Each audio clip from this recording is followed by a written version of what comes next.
5학년 친구들 안녕하세요. 주인공이 되어 마지막 수업입니다. 마지막까지 즐겁게 수업해요. 오늘 공부할 문제는 겪은 일을 이야기로 만들기입니다.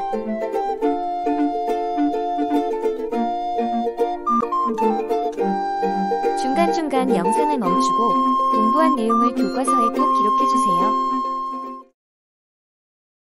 여러분은 책을 읽다가 자신과 비슷한 책 속의 등장인물을 본 적이 있나요?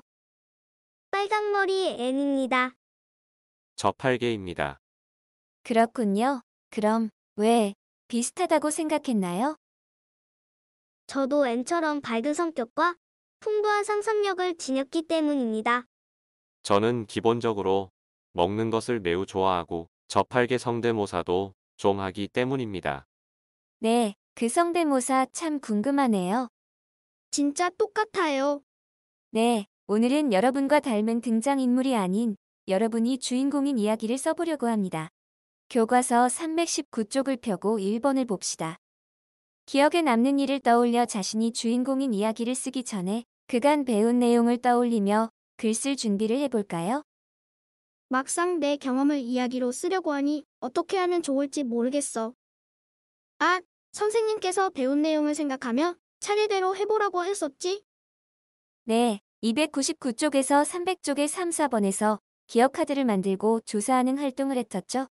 여러분은 어떤 기억 카드를 만들었나요? 그리고 어떤 기억을 이야기했었나요? 2학년 때 자전거 타기에 처음 성공했던 일입니다. 그리고 장마 때 하천이 넘치는 걸 봤던 일입니다. 네, 그럼 일상생활의 경험이 잘 드러난 이야기를 읽은 적이 있나요? 그 글에서 글쓴이는 어떤 일을 이야기로 만들었나요? 초등학생들의 생활을 표현한 꼴뚜기라는 책을 읽어본 적이 있습니다.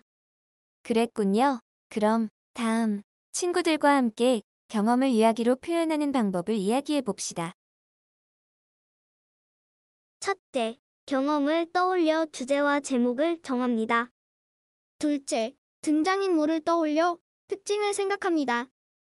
셋째, 이야기의 흐름에 따라 사건과 배경을 정리합니다. 넷째, 정리한 내용에 따라 이야기를 씁니다. 네, 잘 기억하고 있군요. 이 순서에 따라 겪은 일을 이야기로 쓰는 오늘 활동을 시작해 보도록 하겠습니다. 아래 2번을 보세요. 먼저 이야기로 쓸 내용을 찾아봅시다. 1. 이야기로 쓰고 싶은 경험을 한번 떠올려 보세요. 축구를 하다가 친구와 부딪혀서 친구가 다리를 다친 일입니다. 다음 2. 어떤 주제로 이야기를 만들고 싶은지 생각해 주제나 내용에 맞는 제목을 정해보세요. 선생님, 근데 주제는 어떻게 써야 하나요? 주제는 글쓴이가 나타내고자 하는 생각을 말합니다. 그러므로 여러분이 나타내고 싶은 것을 떠올려 보면 주제를 정할 수 있을 거예요. 저는 소중한 우정에 대해 나타내고 싶으니 우정의 소중함이라고 주제를 정할래요. 그럼 제목은 어떻게 정하나요? 주제와 관련 있게 정하되 읽는 사람이 흥미를 느낄 수 있는 제목을 지으면 좋습니다. 내가 가방을 들어줄게라고 지었어요. 네, 친구들이 궁금해할 만한 제목이군요. 잘 지었습니다. 다음, 어떤 등장인물들이 필요한지 생각하여 써보세요. 제 이야기에는 두 명의 등장인물이 필요합니다. 한 명은 재원이로 축구를 잘하고 우정을 소중하게 생각하는 인물입니다. 또 다른 한 명은 지후로 운동을 좋아하고 다른 사람을 잘 배려하는 인물입니다.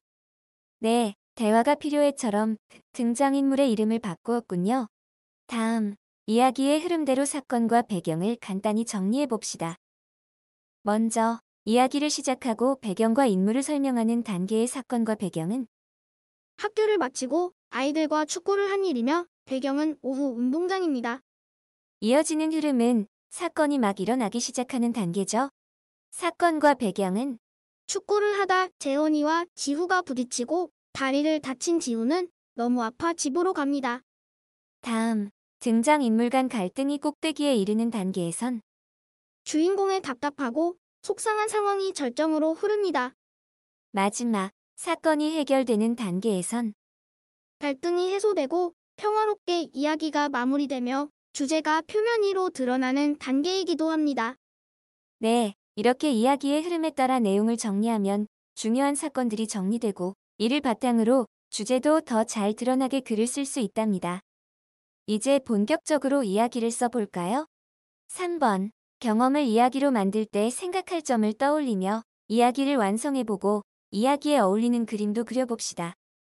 먼저 제목을 적습니다. 그리고 글쓴이, 즉 본인 이름을 적어주세요. 그 다음 앞에 정리한 내용에 조금씩 살을 붙여가며 이야기를 완성합니다. 대화 내용은 줄을 바꾸어 큰 따옴표 안에 적습니다. 제시된 예시글을 참고하여 본인의 경험이 담긴 자신이 주인공인 한 편의 이야기를 완성해 봅시다. 그리고 주제나 내용과 관련 있는 그림도 함께 그려주세요. 이제 영상은 잠시 멈추고 집중해서 이야기를 완성해 보도록 합니다. 이야기를 다 완성했다면 내용이 잘 보이도록 사진을 찍은 뒤 패들렛 게시판에 올립니다. 과제명 아래 네모난 플러스 버튼 보이죠? 클릭해주세요. 플러스 버튼을 클릭하면 제목과 내용을 쓸 수 있는 창이 생깁니다. 제목 칸에 자신의 이름을 쓰고 위쪽 방향 화살표를 클릭하여 사진을 올립니다. 사진을 찍을 땐 선생님이 올린 사진처럼 최대한 교과서 크기에 맞춰 선명하게 찍습니다. 다음, 책을 바꿔가며 친구들이 쓴 이야기를 읽고 친구의 책의 이야기를 읽은 감상 쓰기. 지금은 바꿔 읽기가 불가능하므로 패들렛에 공유된 이야기를 읽고 자신의 책에 친구 이름과 감상을 적어보겠습니다. 다음 예시와 같이 제목이나 주제, 등장인물, 이야기의 흐름 등 10단원에서 배운 개념과 관련하여 적으면 더 좋습니다. 시간이 된다면 친구가 바로 피드백을 확인할 수 있도록 패들렛에 직접 댓글을 달아주세요. 둘 모두에게 도움이 될 거예요. 다음 5번을 봅시다. 이야기를 잘 썼는지 스스로 평가하기.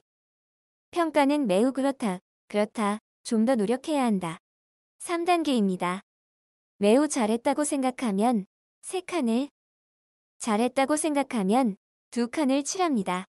이런 식으로 4가지 항목을 모두 평가해 봅니다. 평가를 다 마쳤다면 되돌아보기를 봐주세요. 이번 학기에 있었던 일 가운데에서 다르게 행동했더라면 하고 후회하는 일을 떠올려보고 그때 일을 어떻게 바꾸고 싶은지 줄거리를 써봅시다. 저는 엄마와의 일 가운데 하나를 바꾸고 싶어요.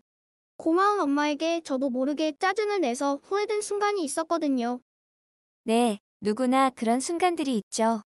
한번 잘 떠올려보고 적어봅시다. 이것으로 10단원 학습을 모두 마치겠습니다. 이야기에서뿐만 아니라 여러분이 실제 삶에서도 주인공으로서 당당히 가슴 뛰는 삶을 살길 응원하겠습니다. 모두 수고하셨습니다. 다음 시간부터는 2학기 국어 공부를 시작하겠습니다. 우린 여기서 이만. 뿅!